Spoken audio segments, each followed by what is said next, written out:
धाकड़ concept के इस digital platform में आपका वेलकम है। और हम एक सीरीज चला रहे थे पहले जिसमें बैंकिंग अवेयरनेस हम पढ़ रहे थे और 10-15 वीडियो मैंने डाले हुए हैं। इस सीरीज में काफ़ी दिनों बाद, आई होप कि मुझे थोड़ा टाइम का इशू था तो काफ़ी दिनों बाद एक वीडियो में लेकर आ रहा हूँ। तो ये उसी सीरीज का एडिशन है। पिछली बार हमने जो पढ़ा है उसी से हम आगे बढ़ रहे हैं इसमें। और पिछली बार हम पढ़ रहे थे लोन के बारे में, एडवांसेस के बारे में। और वो जो हम पढ़ रहे थे लोन और एडवांसेस के बारे में, उसमें कुछ चीज़ें हमने देख ली थी। हमने क्या देख लिया था उसमें? हमने ये देख लिया था लोन और एडवांसेस के बारे में कि मैंने आपको बता दिया था कि लोन और एडवांसेस और या फिर क्रेडिट जो है वो एक ही चीज़ है, ये सारी चीज़ें एक ही हैं। और इसमें भी क्या है, इस लोन एडवांसेस और क्रेडिट में भी अगर आप ध्यान से देखें तो इसमें 2-3 चीज़ें बहुत इंपॉर्टेंट होती हैं आपकी। वो मैंने आपको डिस्कशन भी किया था कि इसमें टाइप्स ऑफ सिक्योरिटी क्या है, यानी टाइप्स ऑफ चार्जेस क्या है। ये मैंने लास्ट वीडियो में लास्ट में बताया था टाइप्स ऑफ चार्जेस। उससे पहले हमने डिस्कस किया था इसमें कि मार्जिन क्या होता है ना। हमने ये भी डिस्कस किया था कि सिक्योरिटी क्या होता है, सिक्योरिटी में भी अलग अलग सिक्योरिटीज होती हैं। वो सारी बातें हम डिस्कस कर चुके हैं, लोन के प्रकार वगैरह सारे कुछ देख चुके हैं। अब हम इससे आगे बढ़ने वाले हैं कि टाइप्स ऑफ लोन वगैरह जो है ये सारी चीज़ें हमने देख ली हैं। तो इसके आगे क्या चीज़ें, तो इसके आगे मैं आपको आज बताने वाला हूँ जो और भी इम्पोर्टेंट है वो है इंटरेस्ट रेट। इंटरेस्ट रेट, और ये इंटरेस्ट रेट क्या है? इंटरेस्ट रेट है ब्याज की दर। और ब्याज की दर क्या, अगर बैंक आपको पैसा देगा तो कुछ तो आपसे लेगा ना। ऐसा तो है नहीं कि वो बड़ा धर्मात्मा परमात्मा है कि आपको फ्री में पैसा दे देगा। तो आपको क्या करेगा, वो जब पैसा यूज करने के लिए देता है बैंक, तो वो चाहता है कि इसके बदले में मुझे भी कुछ मिल जाए, मेरा भी रोजी रोटी निकले, मेरा भी जीवन चले। तो मान लीजिए अगर आपको एक बैंक 5 लाख रुपए का लोन देता है तो उस पर एक सर्टेन % से वो ब्याज लेता है आपको। अब वो उस ब्याज में आपको बहुत आसान लगता है कि भाई ब्याज लेगा, और हम इतना सोचते भी नहीं है, लेकिन उसमें 2-3 चीजें जो आपको समझने की जरूरत है, तो वही हम बात करेंगे। तो इसी से हम आगे बढ़ रहे हैं। इसके बाद में हम और चीजें भी डिस्कशन करेंगे और वीडियोस भी मैं लेकर आऊंगा। तो चलिए आप सेशन को लाइक शेयर करिएगा ताकि मैं जल्दी ही लेकर आऊं। तो ये इंटरेस्ट जो है, ये इंटरेस्ट रेट की जो हम बात कर रहे हैं इसी के बारे में हम बात करते हैं। इसमें 2-3 चीजें मैंने लिखी हैं, देखिए क्या चीजें हैं। एक तो सबसे पहले मुझे इन्हीं मुद्दों पर डिस्कशन करना है। तो इन्हीं मुद्दों पर ये जो लिखे हुए हैं ना, एक्चुअली लिखे हुए होने से आपका ये इजी हो जाता है कि जो चीज़ें लिखी हुई है उनको आप समझा दें, ताकि आपको याद में रहे कि आपको क्या क्या चीज़ें हैं, कुछ पॉइंट छूट ना जाए। तो सबसे पहले मैंने यहाँ पर लिखा है कि इंटरेस्ट रेट 2 प्रकार की होती है। इनके टाइप्स बताए मैंने कि ब्याज दर के प्रकार, ये तो है ब्याज दर के प्रकार। अब ये जो ब्याज दर के प्रकार है ना, ये 2 तरीके के, एक फिक्स्ड है एक फ्लोटिंग है। पहले इनको समझते हैं फिर बाद में इनको समझते हैं। ये क्या चीजें मैंने लिखी हैं, ये मेरे लिए लिखी हैं कि ताकि मुझे कोई पॉइंट छूट ना जाए। अब फिक्स्ड इंटरेस्ट रेट क्या है और फ्लोटिंग इंटरेस्ट रेट क्या है, इसके बारे में हम जानते हैं। तो फिक्स्ड इंटरेस्ट रेट का मतलब है कि पूरी लोन अवधि में वो दर जो है आपके लिए सेम रहे, चाहे भूचाल आ जाए, सुनामी आ जाए, अर्थव्यवस्था में उतार चढ़ाव आ जाए, कुछ भी हो जाए, वो रेट हमेशा आपके लिए फिक्स्ड रहेगी। 8% पर लोन दिया है 10 साल के लिए, तो 10 साल तक वो रेट क्या रहेगी, 8% रहेगी। और फ्लोटिंग रेट वह दर है जो, फ्लोटिंग का मतलब तैरता हुआ, बदलता हुआ, तो धाराओं के अकॉर्डिंग, सुनामी के अकॉर्डिंग ऊपर भी जाएगा और नीचे भी आएगा, उसी को हम बोलते हैं फ्लोटिंग रेट। आप क्या लेना पसंद करेंगे सर, फिक्स्ड या फ्लोटिंग? तो कई सारे लोग जो जोखिम से बचना चाहते हैं वो ये सोचेंगे कि सर मैं फिक्स्ड रेट पसंद है। लेकिन फिक्स्ड रेट में एक चीज जो सबसे इंपॉर्टेंट है, चूंकि बैंक आपको एक फिक्स्ड रेट का ऑप्शन देता है, जोखिमों से सुरक्षा देता है, इसलिए ये हायर रहती है थोड़ी। फिक्स्ड रेट जो है higher in comparison to floating. तो ये बात आपको समझ में आ गई होगी। हालांकि अभी जो है इसका चलन बहुत कम है, ये बस मैंने आपको प्रिंसिपली तौर पर बताया है। अब जो है आपकी फ्लोटिंग रेट होती है। अच्छा, फ्लोटिंग रेट में क्या होता है? फ्लोटिंग रेट तो बदलती रहती है, जैसे जैसे समय आता है बदलती रहती है। ठीक है, तो ये दोनों चीज समझ में आई। अब ये फ्लोटिंग रेट में आरबीआई जो है पहले अलग अलग चीजें यूज करता था, उसका इतिहास में बताऊंगा। उससे पहले सिर्फ एक पॉइंट आप ये समझिएगा कि रिड्यूसिंग मेथड या इक्वेटेड मंथली जो है आपका, ये चीजें होती है। दोनों के बारे में मैं बता रहा हूँ। रिड्यूसिंग मेथड का मतलब क्या है? रिड्यूसिंग मेथड का मतलब यह है कि मान लीजिए आपने 5 लाख रुपए का या 5,000 का ही लोन लिया था, 0 कम लगाने पड़ेंगे, 5,000 का लोन लिया, उसमें से आपने क्या किया, उसमें से आपने 500 रुपए चुका दिए, तो अब आपके लोन की अमाउंट कितनी बची? 4500। और मान लीजिए इस अवधि में आपको 20 रुपए का ब्याज भी लगा, ब्याज भी तो लगेगा ना, तो मान लीजिए आपका अमाउंट हो गया 4570। तो बैंक अब ब्याज किस पर लेता है? 4570 पर। इसी को बोलते हैं रिड्यूसिंग मेथड। रिड्यूसिंग मेथड का मतलब यह है कि वो धीरे धीरे जो अमाउंट कम होता जाएगा, क्योंकि आप चुकाते जाएंगे तो उस पर ब्याज भी कम होता जाएगा, तो लास्ट में जो बचेगा उसी पर लेगा। मान लीजिए अगले महीने फिर आपने 500 रुपए चुका दिए, तो अब तो बचा आपका कितना? 4070। लेकिन इस अवधि में आपको जो 18 रुपए ब्याज मिला, 18 रुपए का ब्याज लगा, तो फिर आपका लोन हो गया 4088। तो अब आपका जो इंटरेस्ट लगेगा वो किस पर लगेगा? 4088 पर। पहले कितने पर लग रहा था? 5000 पर। फिर कितने पर लग रहा है? 4500 पर। फिर कितने पर लग रहा है? 4000 पर। ऐसे इंटरेस्ट जो है कम होता जाएगा, और लास्ट में मान लीजिए लास्ट के महीने में आपको 600 रुपए पे करने हैं, तो इंटरेस्ट भी किस पर लगेगा? 600 रुपए पर। इसी को हम बोलते हैं रिड्यूसिंग मेथड। तो कभी भी लोन ले तो इस चीज का पहले पता कर लें। वैसे तो सभी बैंक यही करते हैं, फिर भी आपके साथ में एटलीस्ट धाकड़ कॉन्सेप्ट के स्टूडेंट होते हुए आपके साथ में धोखा ना हो जाए, ठीक है। रिड्यूसिंग मेथड में अब ये चीज होती है कि चूंकि शुरू में इंटरेस्ट ज्यादा होता है, देखिए 20 रुपया है, फिर कितना है? 18 है, धीरे धीरे कम होते होते 2 रुपया भी आ जाएगा। तो रिड्यूसिंग मेथड में करते तो इसी तरीके से है, लेकिन बैंक क्या करता है? बैंक आपकी एक ईएमआई फिक्स कर देता है। हम उसको क्या बोलते हैं? ईएमआई। ईएमआई इसको हम बोलते हैं, ध्यान रखिएगा, यहीं पर मैंने ये लिखा था कि इक्वल नहीं है, इक्वेटेड मंथली इंस्टॉलमेंट बोलते हैं इसको। क्या बोलते हैं? Equated. Equated monthly instalment. Equated monthly instalment, EMIs अगर बोल दें तो इक्वेटेड मंथली इंस्टॉलमेंट्स। तो ये इक्वल नहीं है, ध्यान रखिएगा। मैंने इसलिए लिखा कि मुझे याद रहे, आपको ये बता दूं कि एग्जामिनेशन में सबसे पहला ऑप्शन आपको इक्वली मिलेगा, तो इसको हम बोलते हैं इक्वेटेड मंथली इंस्टॉलमेंट। इक्वेटेड क्यों बोलते हैं?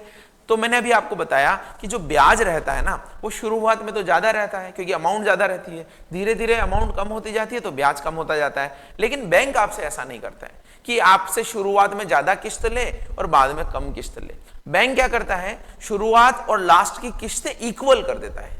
और वो इक्वल कैसे करता है? उसको भारित बोलते हैं, हम इक्वेटेड बोलते हैं। इक्वेटेड का मतलब ये कि आपको जो किस्त देनी है शुरुआत में, उसमें ब्याज का ज्यादा रहेगा अमाउंट और प्रिंसिपल में कम जाएगा। यानी शुरुआत में जो आप किस्त देंगे उसमें ब्याज में ज्यादा भरपाई करेंगे, प्रिंसिपल में कम करेंगे। जैसे जैसे जैसे जैसे आप बढ़ते जाएंगे अपने कार्यकाल में लोन देने के, उसमें अब लास्ट में तो ब्याज कम होगा तो ज्यादा किस में जाएगा? प्रिंसिपल में जाएगा। लेकिन आपको इससे कोई मतलब नहीं रहता है। बैंक क्या करता है? शुरुआत में सारी गणना करके कि इतना इतना ब्याज लगेगा, तो वो शुरुआत में एक फिक्स्ड आपको ईएमआई बता देता है कि इतनी ईएमआई आपको देना है। तो ये भी आपको बात समझ में आ गई होगी। फिर हम बात करते हैं ये 3 तरह की इंटरेस्ट रेट की। देखिए, एक को हम बोलते हैं बेस रेट, जो 2010 में लागू हुई थी। फिर 2010 में इसकी जगह एक नई रेट लागू हुई। आपको इसका फुल फॉर्म भी पता होगा ना, तो आपका काम हो गया। मैं तो आपको काफी सारी चीजें बताने वाला हूं इसमें। आपके एग्जामिनेशन में अभी तक यही पूछा गया है कि MCLR का फुल फॉर्म बताइए, इसमें C क्या है, L क्या है। हाँ, इंटरव्यू में जरूर आपको थोड़ा बहुत जो है वो पूछ लेते हैं कि क्या कॉन्सेप्ट है, तो वही हम बात कर लेते हैं। तो MCLR का फुल फॉर्म है marginal cost of fund based lending rate, यानी marginal cost of fund based lending rate इसका पूरा नाम है। कब से लागू हुई? 1 अप्रैल 2016 से। किसकी जगह लागू हुई? बेस रेट की जगह। बेस रेट किसकी जगह लागू हुई थी? बेस रेट एक पहले प्राइम लेंडिंग रेट चलती थी तो उसकी जगह लागू हुई थी, लेकिन उतना इतिहास तो जाएंगे नहीं अभी।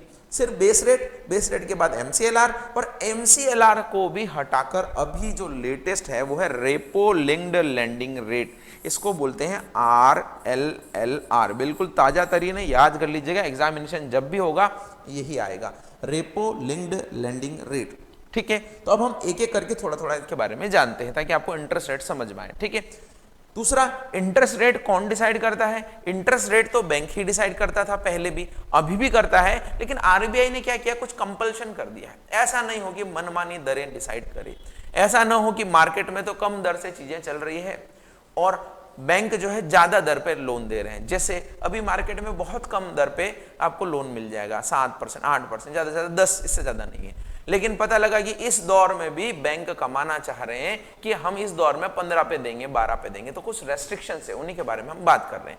जैसे आपको पेट्रोल के बारे में समझ में आ रहा होगा कि पेट्रोल पहले जब कम था तो भी यही दर थी, सॉरी ज्यादा था, क्रूड ऑयल का प्राइस ज्यादा था, अभी से कम 2.5 गुना था, तब भी यही प्राइस था। और अभी पेट्रोल का प्राइस जो इतना कम हो गया है तो प्राइस और बढ़ गया है या उतना ही है।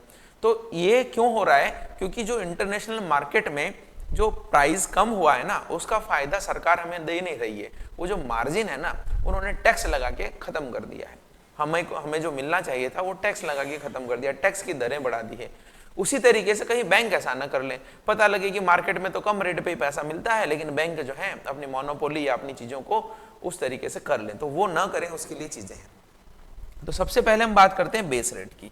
तो इसके बारे में मैं ज्यादा नहीं बात करूंगा क्योंकि ये पुराना इतिहास हो गया। बस इतना समझ लीजिए कि आरबीआई बेस रेट लाई थी और इसको आधार दर नाम दिया था। आधार दर इसलिए दिया था क्योंकि इसमें एक बार आप बेस बना दे, मान लीजिए आपने बोला मेरी रेट 8% है, मेरी आधार दर क्या है 8% है, तो कोई भी बैंक इस आधार से नीचे नहीं जा सकता। यही एक सिंपल कॉन्सेप्ट था, यानी 8% से नीचे कोई लोन नहीं दे सकता था। जबकि प्राइम लेंडिंग रेट का जो कॉन्सेप्ट था, बेंचमार्क प्राइम लेंडिंग रेट उसको हम बोलते थे, तो उस कॉन्सेप्ट में उसमें नीचे भी कुछ रिलैक्सेशन कई सारे लोगों को आप दे सकते थे। तो उसमें क्या हो रहा था कि बैंक को बहुत सारा मार्जिन रहता था, कुछ को ज्यादा पे देता था, कुछ को कम पे देता था। तो ये बेस रेट बनाने से एक आपने लेवल कर दिया कि इससे नीचे तो नहीं जा सकते।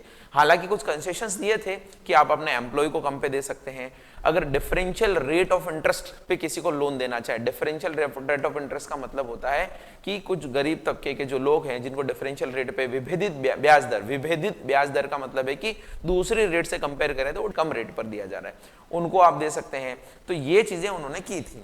तो ये बेस रेट थी, यानी आधार तय कर दिया। और आधार दर तय करने के बाद में ऐसा नहीं कि 8% पर लोन मिलता था और हर लोन 8 पर मिलता था, ये भी तय नहीं है। यहां पर यह था कि 8 के ऊपर में वो क्या करेंगे, होम लोन हम बेस रेट प्लस 1.5 देंगे, ऐसा बोल दिया उन्होंने। होम लोन क्या करेंगे, हम बेस रेट प्लस 1.5 देंगे।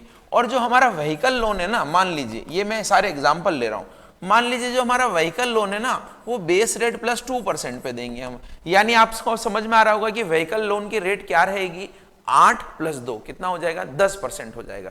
तो ये व्हीकल लोन की रेट है, वो होम लोन की रेट है। अब इनको क्या करना था, एक बार बस ये लिंक करना था कि व्हीकल लोन 2% ऊपर रहेगा, होम लोन 1.5% ऊपर रहेगा, या कोई दूसरा लोन 2.5% ऊपर रहेगा। अब क्या होता था कि जब जब बेस रेट रिवाइज होती थी तो बेस रेट रिवाइज होने के साथ में चूंकि प्लस लगाया हुआ है, तो अगर मान लीजिए बेस रेट कल से 9 हो गई तो ये ऑटोमेटिक ही रिवाइज हो जाएगा, 9 और 2 11 हो जाएगा, 8 और 2 10 की जगह। तो ये आपको समझ में आया, ये था बेस रेट का कॉन्सेप्ट। लेकिन इसमें थी खामियां।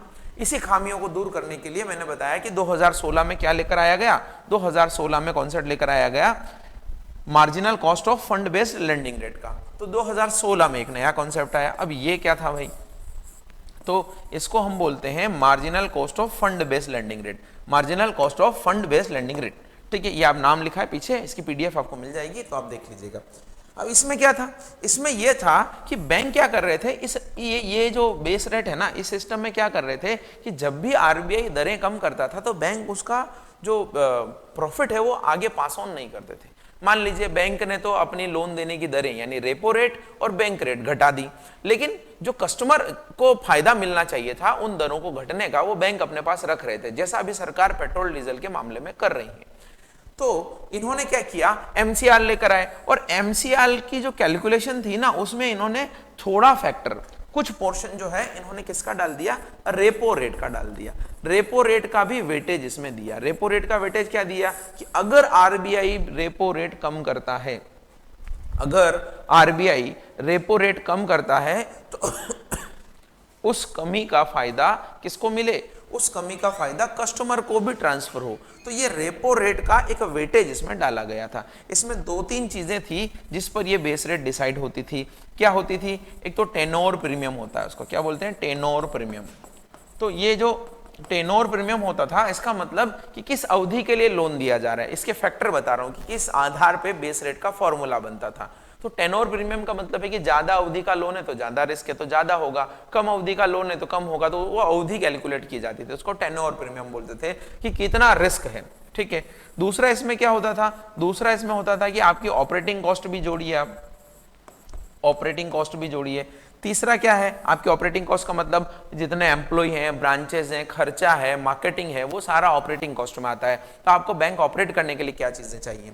फिर क्या करिए, फिर इसमें एक और चीज इन्होंने बोली कि आप जो है negative carry on CRR, negative carry on CRR, ये भी आप देखिए। CRR आप समझते होंगे, मैंने पहले बता चुका हूं, जो लोग नहीं देखे हैं पहले वो ध्यान रखिए, अपनी क्लास देखिएगा, मैंने काफी सारे क्लासेस रिकॉर्ड करके रखी हैं और ये सेशन स्पेसिफिकली जो है बैंकिंग लोगों के लिए है, क्योंकि इतना डेप्थ में कभी भी एसएससी नहीं जाता है। तो आपको CRR जरूर एसएससी में पूछा जा सकता है, लेकिन वो इस तरीके से बेस रेट वगैरह नहीं जाएगा। हाँ, कोई नया आया है तो वो एसएससी में पूछा जा सकता है, जैसे RLLR आया तो उसका जरूर अभी रिसेंट में पूछा जा सकता है। तो नेगेटिव क्वेरी ऑन CRR का मतलब है, देखिए CRR का मतलब होता है कैश रिजर्व रेशियो, और आपको पता होगा कि हर बैंकों को भारत में कुछ अमाउंट कैश में आरबीआई के पास रखना होता है। तो क्या आरबीआई उस पर ब्याज देता है? नहीं देता है। क्यों नहीं देता है? क्योंकि ये तो कंपल्शन है, बैंकों को रखना है।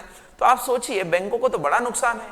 वो पैसा जो वो आरबीआई को फ्री में देता है, वही पैसा वो मार्केट में देकर ब्याज कमा सकता था ना, जबकि उस पैसे पे तो उसको कुछ नहीं मिल रहा है। तो इनको ये भी देखना है अपनी लागत में कि जो पैसे से हम कुछ कमा सकते थे उस पैसे से कुछ नहीं कमा रहे। और एक और चीज कि वो जो सीआरआर के रूप में पैसा हम आरबीआई के पास रख रहे हैं ना, वो किसी से तो लिया होगा ना, हमने किसी कस्टमर से लिया होगा, उसी का तो डिपॉजिट है वो। तो जिस कस्टमर से हमने लिया होगा उसको तो हमें चुकाना ही है ना ब्याज। मान लीजिए सीआरआर के रूप में 1500 रुपए हम रख रहे हैं, 1500 रुपए मैं एग्जांपल ले रहा हूं। वो 1500 रुपए बैंक का अपना खदान थोड़ी है कि पैसा निकालने की खदान है। बैंक भी तो वो पैसा किसी कस्टमर से लेके ही तो दे रहा है ना। बैंक के पास तो सारे का डिपॉजिट आता है, तो उस कस्टमर को तो ब्याज देना पड़ेगा, इसीलिए आपको नुकसान हो रहा है। तो ये जो सीआरआर पर जितना आपका लॉस आप गिनते हैं ना, उसी को बोलते हैं नेगेटिव कैरी ऑन सीआरआर। तो ये बोल रहे हैं कि उसको भी आप कंसिडरेशन में लीजिए। और चौथा और सबसे इंपॉर्टेंट है मार्जिनल कॉस्ट ऑफ फंड।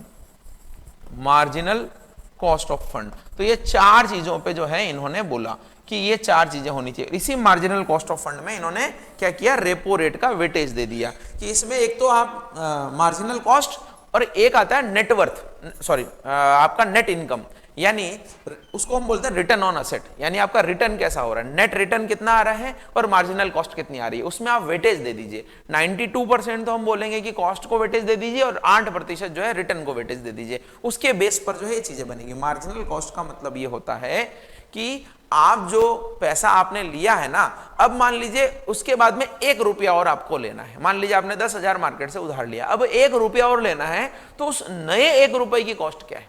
नए 1 रुपए की कॉस्ट का मतलब पहले एवरेज होता था। एवरेज कैसे होता था? पहले होता था कि हमने 2 साल पहले इतने पे लिया, 1 साल पहले इतने पे लिया, 6 महीने पहले इतने पे लिया, इन सब का एवरेज कर दिए, दर निकल जाएगी। इसी कारण जो है आपको क्या होता था कि जो रेटें घटने का जो प्रॉफिट मिलना चाहिए वो नहीं मिलता था, क्योंकि अभी तो रेटें घट रही है लेकिन हम तो पुराना एवरेज ले रहे हैं, तो एवरेज के कारण उतना बेनिफिट नहीं मिल पाता था। तो इन्होंने क्या किया कि एक नया रुपया लेने के लिए अभी वर्तमान में जो दर है उसी को हम मार्जिनल कॉस्ट ऑफ फंड बोलते हैं। तो उसका वेटेज 92% रखा। और अभी वर्तमान में पैसा मिलने की दर क्या है? आरबीआई भी तो रेपो रेट पर पैसा देता है, तो वो भी पैसे मिलने की दर है, तो उसको यहां लिंक किया हुआ इन सारी चीजों में।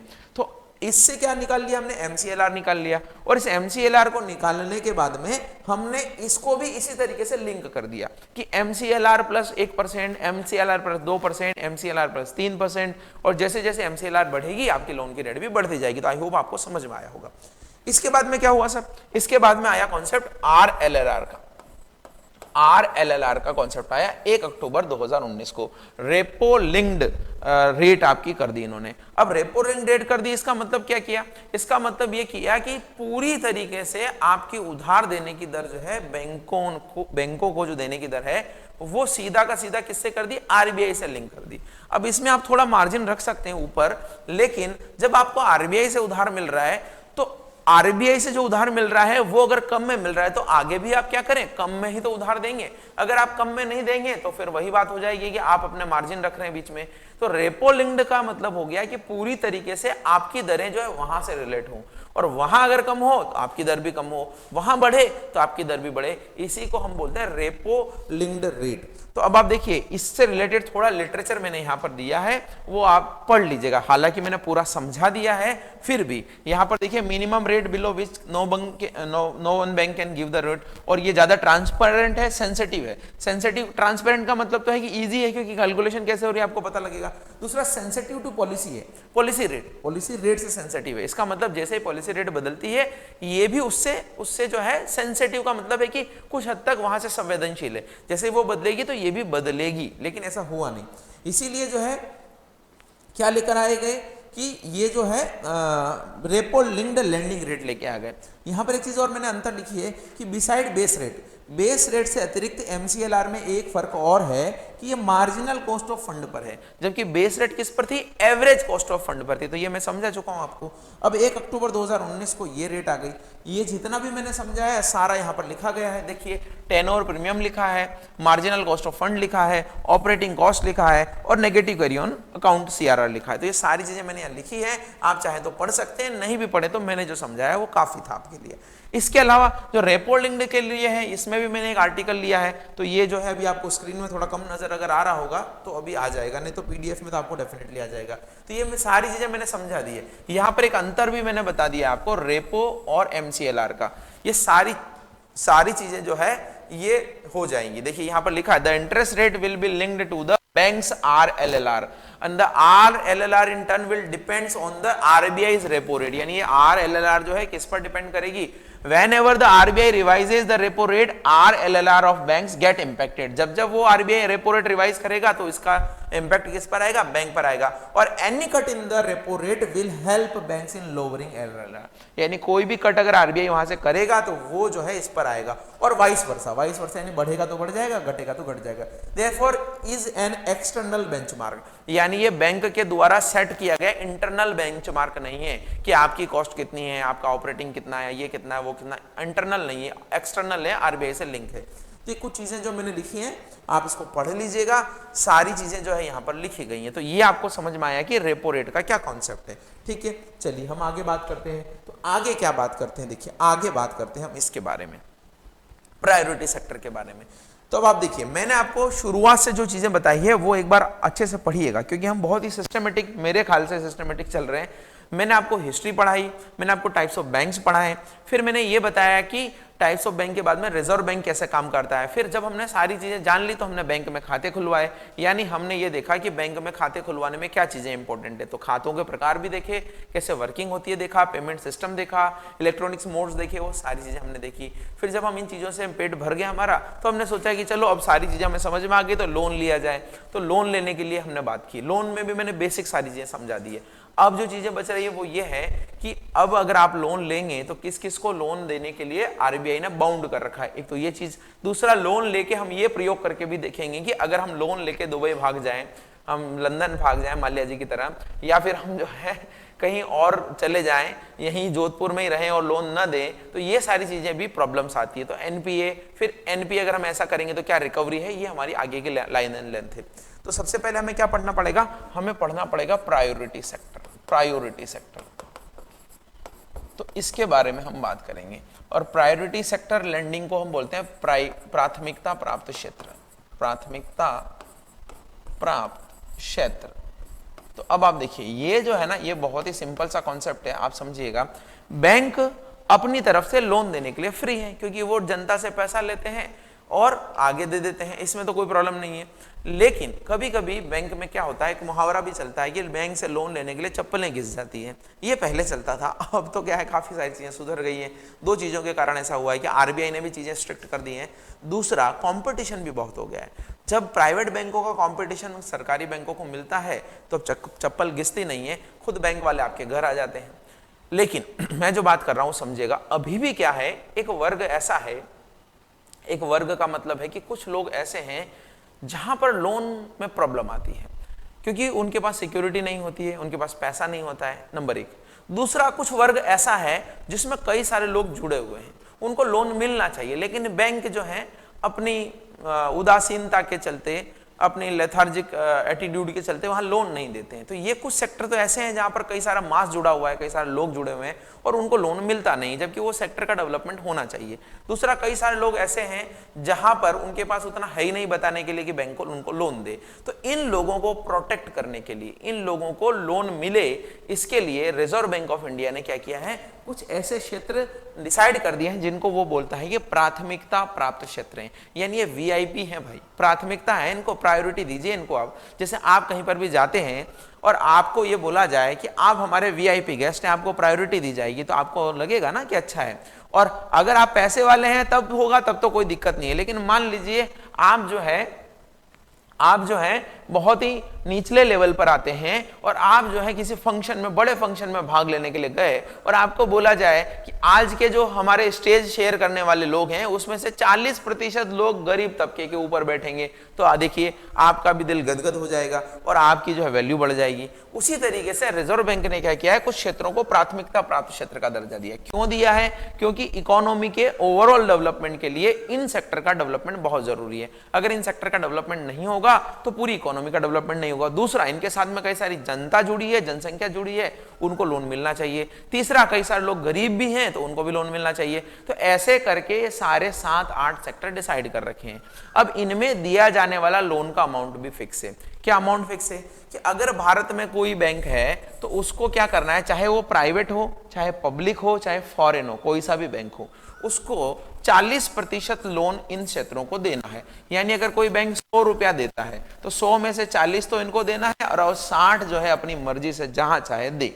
अब आप देखेंगे कि ये सिस्टम कैसे काम करता है और क्या इस 40 में भी कोई बाइफर्केशन है क्या, तो उसके बारे में ही मैं आपको बताने वाला हूं। तो एक बेसिक मैंने आपको बता दिया, फिर भी चूंकि हम ऑफलाइन क्लासेस में लिखवाते थे कई बार कि देखिए साथियों प्राथमिकता प्राप्त क्षेत्र ये है, लिखिए, तो वो न करना पड़े, उसी के लिए सारी चीजें मैं आपके लिए लेकर आता हूं ताकि आपको और अच्छे से समझ में आए। तो मैंने हिंदी में तो अच्छे से समझा दिया, इंग्लिश में लिखा हुआ है, इंग्लिश वाले वैसे इंटेलिजेंट होते हैं और समझ लीजिएगा। फिर भी ये क्या है, the overall objective of priority sector lending programme is to ensure, क्या इंश्योर करना है, that adequate institutional credit. Institutional credit का मतलब क्या है? यहाँ पर देखिए, इंस्टीट्यूशनल क्रेडिट का मतलब यह है कि आपको किसी संस्था से ऋण मिले। संस्था से ऋण मिलने का मतलब है कि सांस्थानिक ऋण मिलने से आपको चीजें इजी रहेगी, कम दर होती है, टर्म्स एंड कंडीशन फिक्स होती है, धोखाधड़ी नहीं हो सकती है। लेकिन अगर आप अन इंस्टीट्यूशनल या अगर आप जो है डी इंस्टीट्यूशनल संस्थागत ऋण नहीं लेते हैं, असंस्थागत ऋण लेते हैं, तो उसमें क्या प्रॉब्लम आती है? उसको हम बोलते हैं साहूकार। साहूकार को आपने सुना होगा, आपकी दमड़ी चमड़ी से नोच लेगा वो। साहूकार जो है आपसे तो क्या रेट पर लोन देगा आपको, फिर आप नहीं चुकाएंगे तो आपके सब जब्त कर लेगा। उसके अलावा भारत में तो इतनी आत्महत्या किसान आज भी करता है, उसकी जमीन जब्त कर ली, उससे बंधुआ मजदूरी करा ली, बहुत सारी चीजें जो है अनऑर्गेनाइज सेक्टर से लेता है लोन, तो बहुत प्रॉब्लम आती है। इसलिए ये बोल रहे हैं कि इसका ओवरऑल ऑब्जेक्टिव क्या है। देखिए, अगर आप ये पढ़ेंगे, ऑनलाइन में थोड़ा ऐसा होता है कि थोड़ा बोरिंग होता है कि मुझे सारी चीजें बताना होती है, और उसमें थोड़ा टाइम लगता है। लेकिन अगर आप वास्तव में कान लगा के सुनते हैं तो मैं बता रहा हूं, मैं जितना बता रहा हूं ना वो मोर देन इनफ है। अगर आप इंटरव्यू में इतनी बातें अगर बोल के आ गए ना, तो वो मतलब इंटरव्यूअर इतना खुश होगा कि आपको जॉब दे ही देगा वो, ठीक है ना। तो आप चिंता नहीं करिएगा, बस आप ये समझिएगा कि ये चीजें आपको समझ में आए। दूसरा, रिटर्न के पर्पज से भी मैं फैक्चुअल बताता रहता हूं। जैसे मैंने 40% बताया तो फैक्चुअली तो है, अभी उसमें भी मैं और फैक्चुअल बताऊंगा। उसमें भी कुछ के लिए 75% है, लेकिन वो आंकड़ा 40 का है। बट कुछ बैंकों के लिए, जैसे स्मॉल फाइनेंस बैंक है, उनके लिए 75 है, रूरल बैंक के लिए 75 है, तो मैं बताऊंगा। लेकिन इसके लिए सुनने का आपको पेशेंस चाहिए। क्लास में होते तो मैं आपको बिठा देता जबरदस्ती करके। अब आपके एंड्रॉइड के बैक बटन पे तो मेरा कोई अधिकार नहीं है ना कि बैक बटन किया जाए, या तो फिर मैं ऐसे वीडियो बनाऊं जिसको खत्म होने के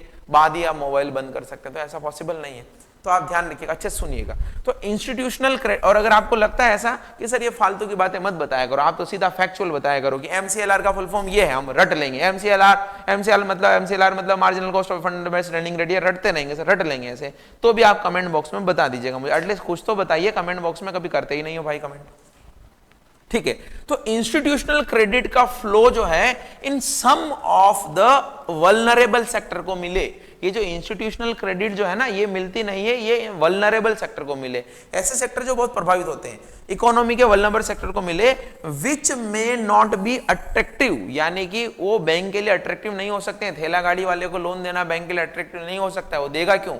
तो इन वल्नरेबल सेक्टर को भी इंस्टीट्यूशनल क्रेडिट का सहारा मिले for the banks, attractive for the banks from the point of profitability. यानी वो ठेले गाड़ी वाला, रेहड़ी वाला, वो एक्चुअली क्या प्रॉफिट देगा? छोटे छोटे कामों के लिए कागज बनाना, इतने सारी प्रोसेस करना, और मिलता जाता कुछ है नहीं, तो इनके लिए अट्रैक्टिव नहीं हो सकते। लेकिन चूंकि ये वल्नरेबल सेक्टर्स हैं, इसलिए इनको भी इंस्टीट्यूशनल क्रेडिट का बेनिफिट मिलना चाहिए। तो ये इसका है, जैसे एग्रीकल्चर है, अलाइड एक्टिविटीज है, एमएसएमई है, ये सारी एक्टिविटीज है। तो ये प्रायोरिटी सेक्टर लैंडिंग मैंने बता दी क्या होता है। इसके पर्पस क्या है ये मैंने बता दिए। अब ये जो मैं बता रहा हूँ ना एग्रीकल्चर, ये सारी चीजें मैंने आगे लिखी हैं। ये 8-9 सेक्टर हैं, आप याद कर लीजिएगा इसको, और नहीं याद करो तो 4-5 तो आप ध्यान में रखिएगा। ये मैंने सारे लिख दिए यहाँ पर। देखिए यहाँ आता है डिफरेंट कैटेगरीज क्या है, तो एग्रीकल्चर है, कृषि है, एमएसएमई तो हम कई बार पढ़ चुके हैं, इसकी नई डेफिनेशन भी मैंने बता दी है आपको कि नई डेफिनेशन क्या है। और अब तो कंबाइन भी कर दिया है माइक्रो, स्मॉल और मीडियम एंटरप्राइजेस में, जो टर्नओवर वाली कैटेगरी है और जो आपका इन्वेस्टमेंट है, दोनों को कंबाइन कर दिया है। इसके साथ में ही उन्होंने क्या किया है कि मैन्युफैक्चरिंग पहले अलग थी, सर्विसेज अलग था, तो अब उसको भी कंबाइन कर दिया है और लिमिट भी बढ़ा दी है ताकि ज्यादा से ज्यादा लोग एमएसएमई में आए। तो यहाँ पर देखिए एमएसएमई के लिए मैंने बताया था ना कि एमएसएमई में आने का क्यों फायदा है, क्या फायदा है। तो देखिए प्रायोरिटी सेक्टर में आ जाएंगे एमएसएमई और इनको लोन देना जरूरी हो जाएगा, तो चप्पलें नहीं घिसना पड़ेगी आपको। तो जो एमएसएमई के लिए जो लिमिट बढ़ाई है ना कि 250 करोड़ वाले भी उसमें आ जाएं, तो ज्यादा इंडस्ट्री एमएसएमई में आएगी तो उनको बेनिफिट होगा। यहाँ पर एक्सपोर्ट क्रेडिट यानी एक्सपोर्ट करने के लिए पैसा हो, एजुकेशन लोन आप कई लोग लेते हैं, प्रायोरिटी सेक्टर में आता है। हाउसिंग है ना, कई सारे लोग जुड़े हुए हैं हाउसिंग लोन से, वो इसमें आता है। सोशल इंफ्रास्ट्रक्चर, आपका धर्मशाला, अस्पताल, दुकान तो नहीं सॉरी, आपका अस्पताल हो गया, आपका धर्मशाला हो गया, आपके स्कूल्स हो गए, वो सोशल इंफ्रा बनाने में काम आता है। ट्रस्ट वगैरह कुछ बनाते हैं ना ऐसे, रिन्यूएबल एनर्जी, जितनी भी renewable energy, wind energy, hydro energy, solar energy, वो सारे में, और अदर्स कई सारे जो अदर्स हैं। तो ये सारे जो हैं ये सेक्टर है प्रायोरिटी सेक्टर्स। तो मैंने आपको बताया प्रायोरिटी सेक्टर क्या है, प्रायोरिटी सेक्टर के ऑब्जेक्टिव्स क्या हैं, प्रायोरिटी सेक्टर कौन कौन से हैं। अब मैं आपको बता रहा हूँ लिमिट। तो मैंने लिमिट तो वैसे पहले बता दी है, फिर मैं आपको लिखा हुआ समझ में आए तो देखिएगा। यहाँ पर ये बोला है कि 40% ऑफ द टोटल क्रेडिट जो है इंडिया और फॉरेन बैंक को देना है, और आरआरबी और स्मॉल को कितना देना है, 75% देना है, ये मैं बता रहा हूँ। और ये जो मैंने लाइन लिखी है ये मैं हटा सकता था इसको, लेकिन इसलिए बता रहा हूँ कि ये पहले ऐसा नहीं था। पहले जो फॉरेन बैंक जिनकी ब्रांचेस 20 से कम है उनके लिए 32 था, कितना था, 32। लेकिन ये फेज्ड मैनर में इन्होंने बढ़ा दिया, फेज मैनर में बढ़ा दिया, यानी हर साल 2-2% बढ़ाते रहे, हर साल 2-2% बढ़ाते रहे। तो अब इनके लिए भी क्या हो गया है, 40% हो गया, अब नहीं बढ़ेगा, ये इनके इक्वल हो गया ना। 40 फॉरेन बैंक, पहले इंडियन और फॉरेन के लिए 40 था, लेकिन जिन बैंकों की ब्रांचेस 20 से कम थी उनके लिए कम था, लेकिन अब तो बराबर हो गया है। इसलिए मैंने लिखा है कि आपको बता दूं, पता रहे आपको। तो ये अब सबके लिए 40 है, केवल आरआरबी और स्मॉल फाइनेंस बैंक के लिए कम है, ज्यादा है 75%। तो ये टारगेट्स हो गए। अब टारगेट्स भी समझ में आ गए, सब कुछ समझ में आ गया। इन टारगेट में भी अब देखिए ये जो 40% का लोन देना है ना, इस 40% में भी कुछ उन्होंने रेस्ट्रिक्शंस लगा रखे। क्या रेस्ट्रिक्शंस लगा रखे हैं, इस 40 में से आप जो है एग्रीकल्चर को इतना दीजिए, एमएसएमई को इतना दीजिए, एग्रीकल्चर में जो छोटे फार्मर है उनको इतना दीजिए, ये सारे रेस्ट्रिक्शंस लगा रखे। और कुछ सेक्टर में तो पैसे की कैप लगा रखी है। पैसे की कैप कैसे लगा रखी है कि अगर आप 10 लाख का लोन देंगे एजुकेशन के सेक्टर में, तो वो 10 लाख का लोन ही प्रायोरिटी सेक्टर में आएगा। इसका मतलब ये नहीं है कि एजुकेशन के लिए 10 लाख से ज्यादा का लोन नहीं मिलता है। इसका मतलब ये है कि 10 लाख से ज्यादा का लोन तो मिलेगा, लेकिन अगर आप ज्यादा का लोन देंगे, हार्वर्ड में पढ़ने के लिए 50 लाख का लोन देंगे, तो वो प्रायोरिटी सेक्टर में नहीं आएगा। अगर आप मकान बनाने के लिए अनिल अंबानी तो लोन लेने लायक रहे नहीं अभी, मुकेश अंबानी को अगर आप 500 करोड़ का लोन देंगे, तो बताइए उनको क्या प्राथमिकता देनी चाहिए। हम किसकी बात कर रहे हैं, हम गरीबों की बात कर रहे हैं, लोअर इनकम ग्रुप की बात कर रहे हैं, मास लेवल पे बात कर रहे हैं, जहां पर कई सारे लोग जुड़े हुए हैं। अब उनको 500 करोड़ का लोन देंगे ना, उसमें तो कितने निपट जाएंगे यहाँ पर। तो इन्होंने क्या लिमिट बना दी कि इससे ऊपर जाएंगे तो देखिए प्रायोरिटी सेक्टर में नहीं आएगा, फिर आपके टारगेट पूरे नहीं होंगे 40% के। इसीलिए इन्होंने कहीं कहीं पैसे की लिमिट कर दी है, कहीं कहीं परसेंटेज की लिमिट कर दी कि इतना परसेंट इसमें देना ही देना है, ताकि ऐसा ना हो इन सारे सेक्टर में कि एग्रीकल्चर में ही सारा दे दिया, या एग्रीकल्चर में दिया ही नहीं, सारा हाउसिंग में ही दे दिया, उसमें भी सब टारगेट्स हैं। तो वो सब टारगेट्स क्या है वो भी मैंने बता दिए यहाँ पर। देखिए एग्रीकल्चर में 18, ये मैंने बताया अभी, 8% उसमें से भी छोटे किसानों को देना है, 7.5% एमएसएमई का देना है। एक चीज और ध्यान रखिएगा कि ये जो है ना, ये 40 का 18 नहीं है, ध्यान रखिएगा, 40 का 18 नहीं है, ये 40 में से 18 है। 40 में 18 इसको, 7.5 इसको, और 10% वीकर सेक्शन को। तो ये ऑलमोस्ट तो यही हो जाता है, बाकी थोड़ा बहुत ही बचता है दूसरा। तो ये परसेंटेज है। फिर वीकर सेक्शन को 10% देना है। वीकर में कौन कौन आते हैं, वीकर में बहुत कैटेगरी है। स्मॉल मार्जिनल फार्मर आते हैं, डिस्ट्रेस्ड पीपल आते हैं, प्रधानमंत्री जनधन योजना वाले आते हैं, SC/ST वाले आते हैं, माइक्रो फाइनेंस जो देते हैं, माइक्रो फाइनेंस का मतलब 50,000 तक छोटा लोन देना, वो आते हैं। यहाँ लिखा भी है देखिए 50,000। लेकिन ये वीकर सेक्शन में आपको एक क्राइटेरिया बताया इन्होंने। वो क्राइटेरिया क्या है, ये सारे हर लोग बोलेगा कि हम डिस्ट्रेस्ड हैं, तो उसको मानेंगे नहीं। क्या इनकम क्राइटेरिया है, 1 लाख का तो रूरल में है और 1.6 लाख का अर्बन में है। ये क्राइटेरिया इन्होंने फिक्स कर रखा है और ये प्रधानमंत्री जनधन योजना पे भी अप्लीकेबल है। तो ये वीकर सेक्शन हो गया, ये मैंने आपको बता दिया। और एमएसएमई की परिभाषा जो है नई मैं बता चुका हूँ, इससे पहले वाली क्लास में मैंने बताई भी थी, तो आप ध्यान रखिएगा, उसको पढ़ लीजिएगा। मैंने आपको करंट अफेयर्स की क्लास में भी बताई है, वो दोनों जो है आप पढ़ लेना। क्लियर है? नहीं पढ़ पाए तो मैं आपको बता देता हूँ, आप चाहें तो भले, कोई इश्यू नहीं है। मुझे तो याद ही है कि अगर आपको ये बोला जाए कि एमएसएमई कौन है तो आप इसको बांट दीजिए। इसको हम बोलते हैं ना माइक्रो, स्मॉल और मीडियम एंटरप्राइजेस। ये आपका माइक्रो, स्मॉल और मीडियम एंटरप्राइजेस है। और इसके लिए उन्होंने क्या परिभाषा दी है, देखिए उसके लिए उन्होंने परिभाषा दी है कि आपका अगर माइक्रो, स्मॉल और मीडियम एंटरप्राइजेस है तो अब जो है वो सर्विस और मैन्युफैक्चरिंग का एक साथ है, अलग अलग कैटेगरी नहीं है। पहली चीज तो ये उन्होंने मर्ज कर दिया है। लेकिन इसमें उन्होंने क्राइटेरिया बना दी है दो। क्या क्राइटेरिया बना दिए हैं कि एक क्राइटेरिया तो होगा आपका इन्वेस्टमेंट का, कि इन्वेस्टमेंट कितना होना चाहिए, और एक क्राइटेरिया होगा आपका क्या, कि आपका टर्नओवर कितना होना चाहिए। ये दोनों क्राइटेरिया जो है अलग अलग नहीं है, दोनों को एक साथ मिलाएंगे तभी आपकी चीजें चलेगी। तो देखिए ये दोनों ही सर्विस और मैन्युफैक्चरिंग के लिए है, यानी कोई इंडस्ट्री सर्विस में चाहे मैन्युफैक्चरिंग में, दोनों के लिए एक ही क्राइटेरिया है। तो कौन माइक्रो कहलाएगा कि अगर किसी का इन्वेस्टमेंट 1 करोड़ रुपए तक का है, कितने रुपए तक का है, 1 करोड़ का है, और उसका टर्नओवर जो है वो मान लीजिए 5 करोड़ तक का है, तो ये दोनों क्राइटेरिया जिसके पूरे होते हैं वो क्या कहलाएगा, माइक्रो कहलाएगा। ठीक है। दूसरा, अगर किसी का इन्वेस्टमेंट 10 करोड़ का है, 10 करोड़ का है, और उसका टर्नओवर जो है वो 50 करोड़ का है, तो आपका जो है वो क्या कहलाएगा, वो स्मॉल कहलाएगा। दोनों मिलाकर, अलग अलग नहीं है, मिलाकर। और यहां पर उन्होंने बदल दिया है कि इन्वेस्टमेंट जो है अगर आपका 50 करोड़ हो और आपका टर्नओवर जो हो 250 करोड़ हो, तो फिर आपका क्या कहलाएगा, वो आपका कहलाएगा ये मीडियम एंटरप्राइजेस। ठीक है। और ये टर्नओवर में एक चीज और उन्होंने बोली है कि एक्सपोर्ट जो आप करते हैं वो नहीं जोड़ा जाएगा, ताकि ज्यादा और इंडस्ट्री जो है इसमें जुड़ पाए। तो ये आपका क्राइटेरिया है। ठीक है दोस्तों, चलिए बढ़ते हैं आगे। आगे क्या है, ये सब टारगेट्स ही बात कर रहे हैं हम, सब टारगेट्स है। ठीक है ना, ये यहाँ पर क्या है, सब टारगेट्स क्या चीजें हैं, देखिए यहाँ पे मैंने बताया कि परसेंटेज का क्राइटेरिया क्या है, वो मैंने बता दिया। माइक्रो में कितना देना है, स्मॉल इंडस्ट्री में 7.5% देना है, एग्रीकल्चर में देना है, लेकिन कुछ की लिमिट भी है, मैंने बताई थी पैसे की लिमिट। जैसे हाउसिंग के लिए अगर आप लोन दे रहे हैं तो 35 लाख का लोन जो है मेट्रो में हाउसिंग के लिए दिया जा सकता है। 35 लाख से ऊपर का अगर आप अमाउंट देंगे तो दे तो सकते हैं, लेकिन फिर आपके टारगेट में गिना नहीं जाएगा, 40% के टारगेट में, ध्यान रखिएगा आप। 35 लाख का लोन ऐसा माना जाता है कि ठीक है, वो उन लोगों को दिया जाता है जिनका मकान वो नीचे लेवल पर है, यानी 10, 20 लाख, 15 लाख, 20 लाख, 30 लाख मीडियम क्लास लोग हैं, हाई क्लास लोग नहीं, उनके करोड़ों के मकान में बनते हैं। फिर 25 इन अदर सेंटर, यानी 25 लाख जो है दूसरे सेंटर में, मेट्रो में 35 लाख।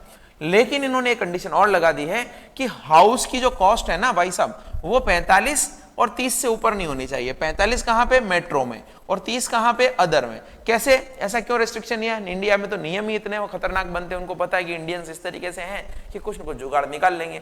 जैसे मान लीजिए मुकेश अंबानी मकान तो बना रहे हैं 500 करोड़ का, लिए 500 करोड़ का मकान बना रहे भाई साहब, और शायद एंटीलिया बना भी लिया इन्होंने, और 500 करोड़ के लिए बैंक में बोल रहे हैं कि सर मुझे 30 लाख का लोन दे दीजिए आप। तो आप सोचेंगे फिर ये तो प्रायोरिटी सेक्टर में आ जाएगा, क्योंकि लोन तो 30 का ही है। तो इन्होंने रेस्ट्रिक्शन दे दिया कि लोन तो 35 तक ही दे सकते हैं, और उस हाउस की कॉस्ट भी इतनी नहीं होनी चाहिए। हाउस की कॉस्ट भी कितनी होनी चाहिए, 45 और 35 ही होनी चाहिए, 30 ही होनी चाहिए। पता लगा कल से कोई 2 करोड़ का लोन बनाएगा और लोन लेगा सिर्फ इतना, तो उसको प्रायोरिटी सेक्टर की जरूरत नहीं, इतना घर बना रहा है, इतना खर्चा कर रहा है, तो पैसा तो है ही उसके पास। दूसरा, एजुकेशन का 10 लाख है, सोशल इंफ्रा का 5 करोड़ है, रिन्यूएबल एनर्जी का 15 करोड़ है। ये जो है रिन्यूएबल एनर्जी में भी ये किसी संस्थान के लिए 15 करोड़ है। और अगर कोई पर्सनल व्यक्ति अपने जो है आप अपने एग्रीकल्चर में या कहीं पर भी अपनी छत पर अपना पर्सनल जो है ये रिन्यूएबल एनर्जी वाला, सोलर एनर्जी वाला लगाना चाहें तो उसके लिए 1 करोड़ है, और संस्था लेगी तो कितना है, 15 करोड़ है। तो ये फैक्चुअल इंफॉर्मेशन है जो आपके क्वेश्चन बन सकते हैं। आई होप कि मैंने आपके सामने सारी चीजें खोलकर रख दी हैं। ये सारी चीजें आप समझिएगा, देखिएगा, पढ़िएगा। और इसके बाद में जो हम पढ़ेंगे वो क्या है, अच्छा ये और एक और बात कर लेते हैं। इसके बाद में हम जो है आगे एनपीए पढ़ेंगे। तो ये 2 बातें और रह गई। देखिए मैंने बोला था ना, कुछ चीजें भूल जाते हैं तो पता रहती है। ये क्या है समझिएगा, ये क्या है, ये क्या चीजें हैं मैं आपको बता देता हूं। कि अगर आपको मान लीजिए कि अगर आपको ऐसा बोला जाए कि प्रायोरिटी सेक्टर लेंडिंग टारगेट आपका 40% है, यानी 100 में से कितना देना है, 40 का देना है, 100 में से 40 का लोन देना है आपको प्रायोरिटी सेक्टर में। सेक्टर मैंने बता दिया, अमाउंट मैंने बता दी, परसेंटेज मैंने बता दिया। अगर मान लीजिए आप 40 नहीं दे पाते, यानी आपने 1500 करोड़ का लोन बांटा, कितने का लोन बांटा, 1500 करोड़ का, उस 1500 करोड़ का 40% लोन यानी 15 चौके 60, 600 करोड़ का लोन आपको किस में जाना चाहिए, प्रायोरिटी सेक्टर में जाना चाहिए था। बाकी 900 करोड़ आप अपनी इच्छा से दे सकते हैं, लेकिन आपने गलती से उस साल थोड़ा कम लोन दिया, आपने जो है ना 550 करोड़ का लोन दिया, तो 50 करोड़ का आपका हो गया शॉर्टफॉल। शॉर्टफॉल का मतलब है कि 50 करोड़ आप चूक गए, 50 करोड़ आप कम दे पाए उसमें, तो आपको ज्यादा देना चाहिए था। तो पहले तो ये था कि इस 50 करोड़ पे आपको पेनल्टी लगा दी जाती थी, इस 50 करोड़ पे आपको पेनल्टी लगा दी जाती थी, यानी आपको ये 50 करोड़ नाबार्ड को दे देने थे, वो भी मैं बात करूंगा आपके सामने। लेकिन इन्होंने एक नया तरीका निकाला है। क्या नया तरीका निकाला है? मान लीजिए एक और कोई बैंक है जिसको 200 करोड़ का लोन उसने टोटल दिया, 200 करोड़ के लोन में टोटल में उसने क्या किया कि 40% देना था, लेकिन वो 40% में जो इसको देना था ना वो 800 करोड़ होता है, और इसने दूसरे में कितना देना था, 1200 करोड़।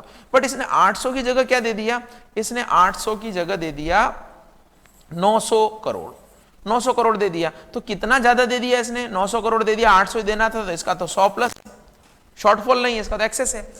और ये जो एक्सेस है ना, इस पर उसको कुछ खास फायदा होता नहीं था, तो बैंक भी क्या करते थे, कट टू कट चलते थे, एज चलते थे एकदम, कि इन सेक्टर में उतना ही दे जितना ज्यादा है।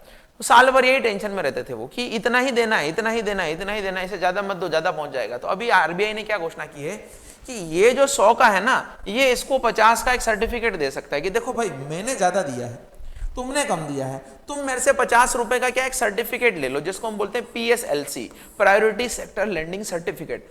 इससे क्या होगा, ये इससे ये खरीद लेगा।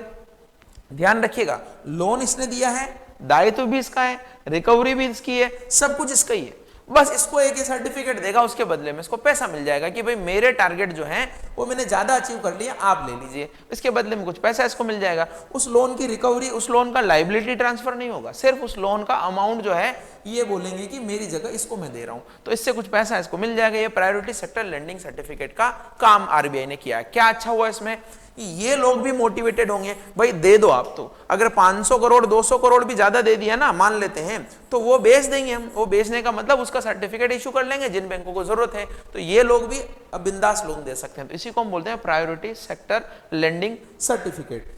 ये आपका PSL से पूरा नाम आ सकता है। तो ये जो मैंने यहाँ पर महाभारत लिखी है ना, ये पूरी यही है कि what are priority sector lending certificate, ये पूरा मैकेनिज्म मैंने बता दिया यहाँ पर। और ध्यान रखिएगा, ये जो है ना, ये यहाँ पर मैंने जो खास बात बताई है मैंने रेड में कर रखी है, priority sector obligation and the buyer buys the obligation with no transfer of risk, यानी ऑब्लिगेशन जो वो लेता है ना उसमें ट्रांसफर ऑफ रिस्क नहीं होता है, और लोन असेट का जो कोई रिस्क नहीं लेता है कि भाई लोन आपने दिया, अब रिकवरी भी मैं करूंगा क्योंकि मैं PSL से ले रहा हूं। तो ये आप ध्यान रखिएगा, इसका फुल फॉर्म आ सकता है ज्यादा से ज्यादा, और कुछ नहीं आ सकता खास, ठीक है। और एक और चीज आपको जो बतानी है ना, वो क्या है, एक और चीज ये बतानी है कि अगर नॉन अचीवमेंट हो टारगेट का तो क्या होगा, नॉन अचीवमेंट हो टारगेट का तो क्या होगा। तो नॉन अचीवमेंट का मतलब है आपने टारगेट पूरे नहीं किए। अब आपने टारगेट पूरे नहीं किए तो आपको क्या करना पड़ेगा, मैंने बताया पेनल्टी लगानी पड़ेगी। जैसे पिछले वाले केस में 50 करोड़ रुपया था, तो वो 50 करोड़ रुपया इनको क्या करना पड़ता है, बैंकों को 50 करोड़ चूंकि आपको लोन देना था, किनको देना था, गरीबों को, दबे कुचले लोगों को देना था, ऐसे सेक्टर को देना था जहां पर जरूरत है उनकी। अगर वहां पे आपने लोन नहीं दिया तो कोई बात नहीं भाई साहब, ये 50 करोड़ हमें दे दीजिए। किसको दे दीजिए, ये नाबार्ड का एक फंड बनाया हुआ है, नाबार्ड का एक फंड है जिसको हम बोलते हैं rural infrastructure development fund, RIDF, rural infrastructure development fund. इस फंड में दे दीजिए साहब, इस फंड में दे दीजिए। अब आपने जो काम नहीं किया है ना, वो काम हम कर लेंगे साहब, ये 50 करोड़ जो हम उन लोगों तक पहुंचा देंगे। तो नाबार्ड अपनी विभिन्न योजनाओं के माध्यम से उन जैसे तबके के लोगों को वो लोन देता रहता है। तो आपको समझ में आया होगा, RIDF इसका फुल फॉर्म आया हुआ एग्जाम में, ध्यान रखिएगा। हाँ, नाबार्ड जो है इसके बदले में बैंकों को ब्याज दे देता है, थोड़ा बहुत ले लीजिए भाई, 1 साल तक आपका पैसा पड़ा रहेगा तो 4% की दर से हम ब्याज दे देंगे आपको। लेकिन आप सोचिए 4% की ब्याज दर बहुत कम है। लोन दिया जाता अगर बैंक के द्वारा इसी अमाउंट का, तो उसको 8-10% मिलते, तो 8-10% मिल नहीं रहे, 4% मिल रहे, तो बैंक क्या करते हैं, ट्राई यही करते हैं कि लोन दे दें। तो रेस्ट्रिक्शंस ऑब्लिगेशन सब तरफ से, यानी कुल मिलाकर बैंकों को घेर के उसी दरवाजे में ले जाया जाए जहां वो जाना नहीं चाहते हैं। क्लियर हो गया आपको। तो ये जो है 4% का ब्याज इसमें मिलता है, नाबार्ड आरडीएफ वगैरह ध्यान रखिएगा आप। यही मैंने इसमें लिखा है स्लाइड में कि banks will have to deposit amount equal to the shortfall in PSL in RIDF manage by the NABARD, 4% interest मिलता है। बस यही चीजें मैंने सारी हाथ से भी लिख दी है, ऐसे भी बता दी है, सारी चीजें मैंने बता दी है। अब हमारा जो नेक्स्ट टॉपिक रहेगा वो रहेगा एनपीए के बारे में, और ये भूत है एनपीए जो है ना, बैंकों को रात में भी डरा रहता है, तो ये एनपीए के बारे में हम पढ़ेंगे। अगला स्लाइड जो है हमारा यही है, तो नेक्स्ट क्लास में हम पढ़ेंगे एनपीए के बारे में पढ़ेंगे पहले तो, फिर एनपीए की रिकवरी के बारे में पढ़ेंगे कि वो कैसे होती है। तो इसी तरीके से हमारा बैंकिंग आगे चलता रहेगा। तो धन्यवाद दोस्तों, मिलते हैं अगले सेशन में।